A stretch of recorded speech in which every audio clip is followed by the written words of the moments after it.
নমস্কার, কেমন আছো তোমরা সবাই? সহজ জীবনের রান্নাঘরের আরও একটি ব্লগে তোমাদের স্বাগত জানাই। তো শুভ সকাল আমার প্রিয় বন্ধুরা। কোচবিহার জেলার ছোট্ট একটা গ্রাম থেকে আমি পিঙ্কি আর আমার ব্লগ চ্যানেলে তোমাদেরকে অনেক অনেক ভালোবাসা জানাই। তো তোমরা যেখান থেকে আমার ভিডিওটা দেখছো, আশা করছি সবাই তোমরা ভালো আছো, সুস্থ আছো, আর আমরাও ভালো আছি। তো এখানে দেখো হাতে শার্ট আর প্যান্ট নিয়ে বরের সঙ্গে কথা বলছিলাম যে ছেলের তো আজকে স্কুল খুললো, তো একটু ঠান্ডা ঠান্ডাও পড়েছে, তাই হাফ শার্ট পরাবো না ফুল শার্ট পরাবো সেটাই চিন্তা করছিলাম।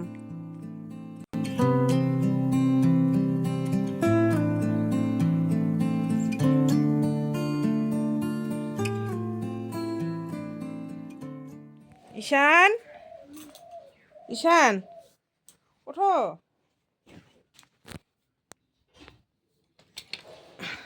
বাবা, এই ঈশান, স্কুল আছে তো। ফুল প্যান্ট দুপুরে গরম লাগবে তো, দুপুরে গরম লাগবে যে। হাফ প্যান্ট হাফ শার্ট বের করছি, ওঠো তাড়াতাড়ি ওঠো। আগে মুখ টুক ধো, তারপরে আবার শুয়ে পড়ে, আবার শুয়ে পড়ে। আমি স্নান করতে যাবো না। স্নান করতে হবে না, সর্দি লাগছে। পরে ধোবো। আমি তো আজকে দাদু বাড়ি যাবো। তুমি কি ওখানে নামবা না বাড়ি আসবা? তুমি আজকে যাবা? আজকে যাব, কাজ করতে যাব, ঠাকুর ঘরটা পরিষ্কার করবো, বাসন ধোবো। ঠিক আছে, তুমি বলে দিও। কি বলবো? যদি বাবলু যদি বাস দিয়ে নামা তাহলে ঠিক আছে, দেখে। তো দেখো ঘরের পিছনটা প্রচণ্ড শ্যাওলা পড়েছে, তাই বরকে দিয়ে কালকে ব্লিচিং পাউডার দিয়েছি। আজকে সকালে ও জল দিয়ে ঘষে ঘষে পরিষ্কার করলো। মানে ঘর দুয়ার কাঁচা থাকাও মুশকিল, আবার পাকা হওয়াও মুশকিল। বাপের বাড়িতে যাব, এখন রেডি হয়েছি যার জন্য। বাপের বাড়িতে গিয়ে ঠাকুরের জিনিসপত্র মানে বাসনপত্র, ঠাকুর ঘর মানে যা যাবতীয় একটা বাড়িতে পূজা হলে বা একটা কিছু হলে তো অনেক রকম কাজ থাকে, তো সেগুলোই করার জন্য যাব। মা, এটা কি করো?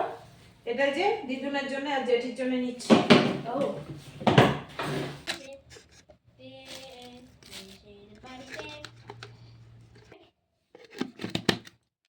আজকে একটা বোকার মতন কাণ্ড করে ফেলেছি। আজকে 4 তারিখ, তো আজকে কিন্তু ওর স্কুল বন্ধই ছিল, কিন্তু অনেক দিনেই ওর স্কুল মানে ছুটির তালিকাটা দেখছিলাম যে আজকে স্কুলটা খোলা, কিন্তু ভুলবশত ওকে পাঠিয়ে দিয়েছি।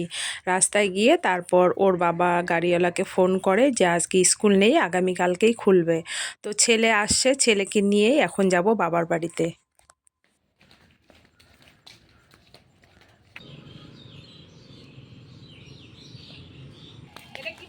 কিটা? থ্যাংক ইউ মা। বাড়িতে গিয়ে, বাড়িতে যাও, বাড়িতে গিয়ে।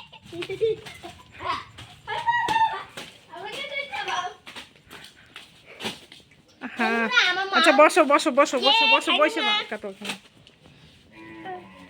খোলো। কি পাগল হয়ে গেছে, জুতা মুতা সব উল্টে উল্টে কি করতেছে রে। এই প্রথম ছেলের জন্য অনলাইনে জামা অর্ডার দিয়েছি। কালকে আসার কথা ছিল, কিন্তু আজকেই এসেছে। আর জামাটা খুব সুন্দর হয়েছে, ভাবতে পারিনি এত সুন্দর আসবে জামাটা।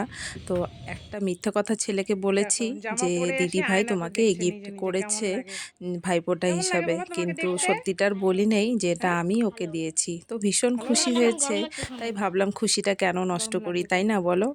তো এখন যাব বাবার বাড়িতে, গিয়ে আজকে প্রচুর কাজ আমাকে করতে হবে। আর ঈশান দেখো খুব সুন্দর জামা ভাঁজ করতে পারে, মানে যেখান থেকে আসুক না কেন ঘরে আসার পরে ওর জামা কাপড় ও নিজেই খুব সুন্দর করে ভাঁজ করে। তো দেখো বাবার বাড়িতে চলে আসছি ছেলেকে নিয়ে। আর মার দেখো প্রচুর বাসনপত্র, মানে এত বাসনপত্র যা দরকার তার থেকে অধিক জিনিসপত্র। তো আজকে একটা ঘর ঝেড়েছি, তারপরে এই বাসনপত্রগুলো ধুইলাম, তারপর ঠাকুর ঘরটা পরিষ্কার করতে হবে। তো একটা ওভেন এখন আমি কলের পাড়ে নিয়ে যাব, ভীষণ নোংরা হয়েছে। নোংরা বলতে কি, 1 বছর পর পর এই ওভেনটা বের করা হয়, আর এত জং পড়েছে, অনেকক্ষণ লেগেছে আমার এই ওভেনটা পরিষ্কার করতে। বালু সার্ফ নিয়ে স্টিল উল নিয়ে দেখো এখন ঘষে ঘষে এই ওভেনটাকে আমি পরিষ্কার করব। আমি আবার নোংরাটা পছন্দ করি না একেবারেই। তো অনেকক্ষণ আমার সময় লেগেছে এই ওভেনটা পরিষ্কার করতে।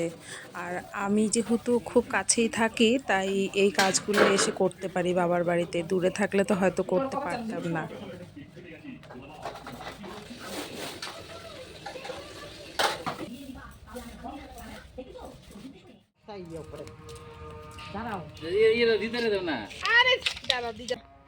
কোনো রেকর্ডিং বন্ধ করবো না, আর কোনো কিছু টিপাটিপি করবো না, একদম না। সব দামি দামি মাছ। দামি দিবি।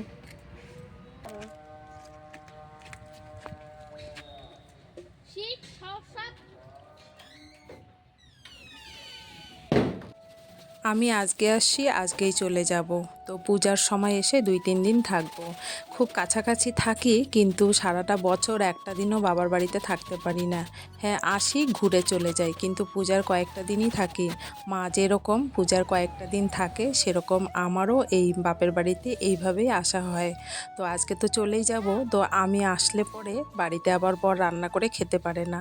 তো এখানেই আসে খাওয়ার জন্য। ও দুপুরে খেতে আসছে, খেয়ে দিয়ে বলছে যে বিড়ালের মাছ নেই, তুমি কয়েকটা মাছ মেরে দাও। হয়তো তোমরা ভাবছো যে আমি মাছ মেরে কি করে ঠাকুর ঘরে ঢুকলাম, তাই না?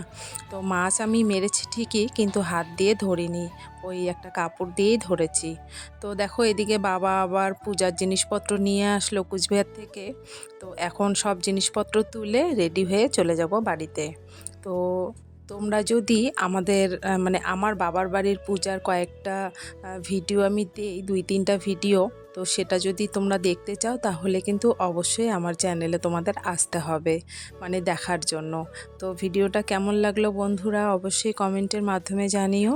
তো সবাই ভালো থেকো, সুস্থ থেকো, সাবধানে থেকো। দেখা হচ্ছে শিগগিরই পরের কোনো ব্লগে।